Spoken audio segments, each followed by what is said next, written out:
সম্মানিত দিনী ভাই বোন, বলছিলাম ঈদের দিন শুধু কবর জিয়ারত করতে যাবেন না, যে কোনো দিন যে কোনো সময় কবর জিয়ারত করতে যান, তাতে যায় আসে না। ঈদের দিন শুধু সকালে কবর জিয়ারত করে কি লাভ? বাপ দিন রাত আশা করে থাকে আমার বেটা কখন আসবে আমার কবরের কাছে। বাপ মা দিন রাত আশা করে আমার সৎ ছেলে সৎ মেয়েরা কখন আমার জন্য দোয়া করবে। ওই বাপ অপেক্ষায় থাকে যে আমার সৎ ছেলেরা সৎ মেয়েরা আমার জন্য দোয়া করবে। বেটা তো সৎ নয়, বেটা তো দিন রাত ক্যারাম বোর্ড খেলে, বাপের জন্য কিভাবে দোয়া করবে? বাপ অযোগ্য পিতা ছিল। বাপ বলেছে বেটাকে, বেটা তুমি মাদ্রাসায় পড়ো না, বেটা তুমি যাও কাজে যাও, তুমি অন্য কাজ করো। ওই বেটা বাপের জন্য দোয়া করবে না ক্যারাম বোর্ড খেলবে? ওই বেটা তো ক্যারাম বোর্ড খেলবে, বাপের জন্য দোয়া করবে না।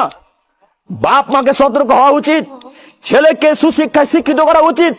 আপনি মরার পর যেন আপনার ছেলে মেয়ে আপনার জন্য কান্না করতে পারে, কবরের কাছে গিয়ে একবার বলতে পারে দুই হাত তুলে, আল্লাহ আমার বাপ মানুষ ছিল, সাধারণ মানুষ, আল্লাহ অতএব তোমার বাপকে ক্ষমা করো।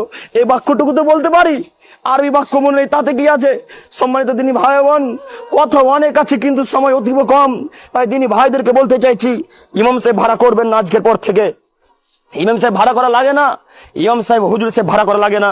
বাপের কবরের কাছে গিয়ে আল্লাহকে একবার বলেন, বলতে বলতে বলতে বলতে বলতে এক পর্যায়ে দুই চোখের পানি ফেলে দিয়ে বলেন, আল্লাহ আমার বাপ সাধারণ মানুষ ছিল, আল্লাহ তোমার বাপকে ক্ষমা করো, আল্লাহ তুমি আমার বাপকে ক্ষমা করো, আল্লাহ তুমি আমার আব্বাকে ক্ষমা করো। আল্লাহ এ বাক্য কান্না করতে করতে একবার বলেন, ইনশাল্লাহ এই দোয়া কবুল হবেই হবে।